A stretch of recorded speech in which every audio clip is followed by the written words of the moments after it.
नमस्कार, डिजिटल पुणे न्यूजमध्ये आपलं स्वागत आहे. पुण्यातील सावित्रीबाई फुले युनिव्हर्सिटीमध्ये कॉक्रोच जनता पार्टीचं नीट पेपर फुटी विरोधातलं आंदोलन आहे. काही आंदोलक मोठ्या प्रमाणात यामध्ये सहभागी झालेले आहेत. एक आंदोलक आहेत, त्यांच्याशी आपण आता संवाद साधणार आहोत. नेमकी काय मागणी आहे आपली?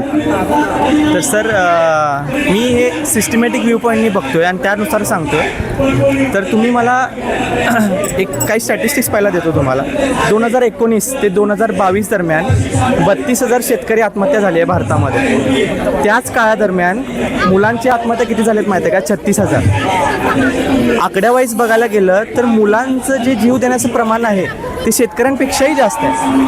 आणि किती दुर्दैव आहे हे बघायला पाहिजे. आणि का व्हायला लागले याच्यामागे जी इकोसिस्टीम चालली आहे ना, ती प्रॉब्लेमॅटिक आहे. आणि मला काय वाटतं की ते आपण प्रोटेस्ट करायला आलेले आहात लोक आणि ते रेझिग्नेशन मागत आहेत. दिस इज समथिंग जेन्युइन, ते कारण की चुकीचंच घडलं आहे. पण आय फील की रेझिग्नेशनच्या पुढे जाऊन ही सिस्टीम चेंज होणं गरजेचं आहे. कारण की 36,000 मुलांनी जर आत्महत्या केलेली असेल तर ते किती मोठं सिस्टीममध्ये फ्लॉ हे आपल्याला कळलं पाहिजे. ह्याच्यावर सिस्टीमचा प्रॉब्लेम कसा आहे मी तुम्हाला समजवण्याचा प्रयत्न करतो की जर तुम्ही एका गव्हर्नमेंट स्कूलमधून MBBS करायचा प्रयत्न केलात, म्हणजे तुम्ही ॲडमिशन घेतलं, तर 5 लाखाच्या आसपासमध्ये तुमचं पूर्ण 5 वर्षाचं MBBS होऊन जातं. पण तेच तुम्हाला जर प्रायव्हेटमधून करायचं असेल ना, तर वर्षाची फी 25 लाख आहे. म्हणजे 1 ते सव्वा कोटी. आणि प्लस हॉस्टेल चार्जेस, बाकीचे तुमचे मेस वगैरे असेल तिथं तुमचा डबल खर्च होतो.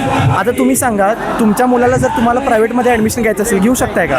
1 सव्वा कोटी भरू शकताय का? तर तुमचा मुलगा तुमच्यावर जर केअर करतो तर तो त्या प्रेशरमध्ये येऊन तो आत्महत्याला प्रवृत्त होतो.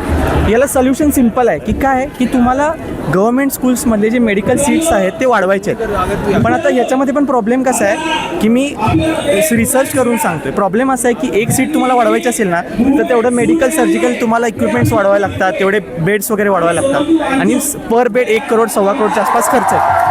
पण माझं याला पण सोल्युशन कसं आहे की तुम्ही लाडकी बहीणसारख्या योजनेवर 36,000 करोड खर्च करताय. मग तुम्ही 36,000 सीट वाढवू शकता ना इथे नीटमध्ये 1-1 करोड टाकून. ही लाडकी बहीण योजना असतील किंवा दुसऱ्या कुठल्या शासकीय योजना असतील, त्या योजना बंद केल्या पाहिजेत का? जेणेकरून त्याचा जो होणारा गव्हर्नमेंटच्या तिजोरीवरती जो बोज आहे ती शिक्षणावरती खर्च झाला पाहिजे. येस, मी ते कुठेतरी आता बॅनर वाचलं की तिथे बाबासाहेब म्हणत आहेत की बाबा शिक्षण हे अशी औषध आहे की त्याच्यामुळे तुम्ही वाघ बनताय आणि तुम्ही डरकाईच फोडणार आहे. तर शिक्षणावर सर्वात प्रायोरिटीने खर्च झाला पाहिजे.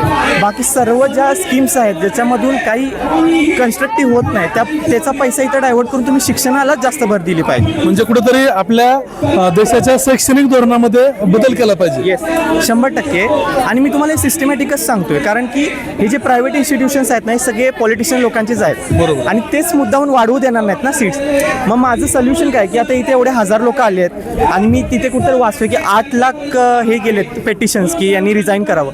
माझं काय म्हणणं आहे की तुम्ही 8 लाख पेटिशन्स रेझिग्नेशन जे दिलेत ना, तुम्ही ड्राफ्ट डॉक्युमेंटचे द्या की या गोष्टी चेंज झाल्या पाहिजेत, सीट्स वाढल्या पाहिजेत. याच्यामध्ये NTA आता तुम्ही बघा, नीटचा पेपर असतो, नीटचा पेपर लीक व्हायला लागला मागच्या 4-5 वर्षापासून. नेटचा पेपर कधी लीक झाला हे पाहिलं आहे का? नेटचा पेपर कधीच नाही का? आणि तो ऑनलाईन मोडमध्ये होतो. एक्झामच्या वेळी जेव्हा तुम्ही जाताय तेव्हा तुमच्या स्क्रीनवर डायरेक्ट येणार. हे नेटमध्ये कसं आहे, हार्ड कॉपी असते, मग ती कधी कोणी कॉपी करून तुम्हाला त्याच्यामध्ये चीट करू शकतो.